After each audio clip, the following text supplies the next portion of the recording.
In the meantime, Pakistan's claim that there is no freeze in relations with the US is being looked at as a desperate attempt to save face internationally as well as at home. Remember, the comment coming on the same day that the Pakistan military seemed to be taking a diametrically opposite line, saying that it would review its relations with the United States in case of any more unilateral strikes. American analysts like Lisa Curtis from the Heritage Foundation indicate that General Kayani's statements are likely directed towards a domestic audience. Pakistan remains very dependent on US aid and also IMF funding, the disbursements of which can be held up by Washington, D.C. if it so chooses. So while Pakistan makes noises about the recalibration of US-Pakistan military ties, there's little chance of any immediate substantial changes. In New York, Natasha Srani for Times Now.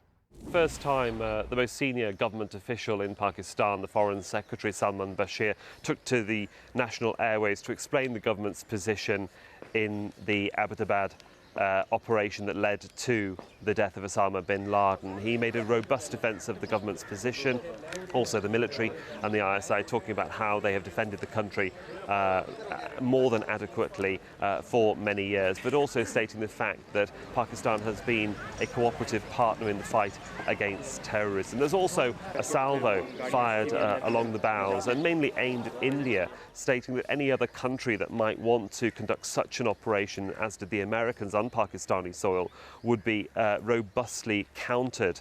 Of course, India blames Pakistan for harbouring terrorists that may have been involved in the Mumbai attacks of November 2008. Also, the military themselves have been reassessing their position. A bit of soul-searching going on at GHQ on Thursday. There's an inquiry that's been opened as to the failings of how the Americans got so far into Pakistan without the military and defences being alerted, and also a review of how the working relationship between the United States and the military will continue regarding the events of Abbottabad. There's still a lot of soul-searching to do, both in Islamabad and certainly in Washington, but the rhetoric, I think, from Pakistan is that they want the Americans to basically knock it on the head and let's start again on a clean page and see what we can do and how we can work together. In the meantime, Pakistan Army has ordered a probe into the intelligence failure that missed Osama bin Laden's Abbottabad mansion. However, the general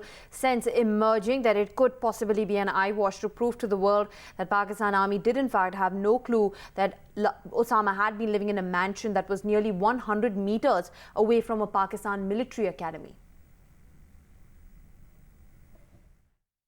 Policy at the Pentagon, Michelle Flournoy, says that as best as she and other officials at the Pentagon can tell, that there is no sense that the administration of President Asif Ali Zardari in Pakistan had any idea that Osama bin Laden was in fact hiding in this compound in Abbottabad, which is, as many people have described it, is the West Point, as it were, of Pakistan. It is a suburb community of the capital, Islamabad. Many military officials and retirees have settled there. There's also a healthy community of people who have international experience. But again, Ms. Flournoy is suggesting that at least from the Pentagon's perspective, they do not believe that the Pakistani government knew that bin Laden was there, much less might have been there for several years. That's really the first on-the-record statement coming from anyone within the Obama administration. And it's important to note, Tony, that the U.S. does not want to do anything that would jeopardize its relationship with Pakistan, because it has relied on Islamabad in its attempts to deal with al-Qaeda, to deal with the Taliban, to deal with other insurgent groups.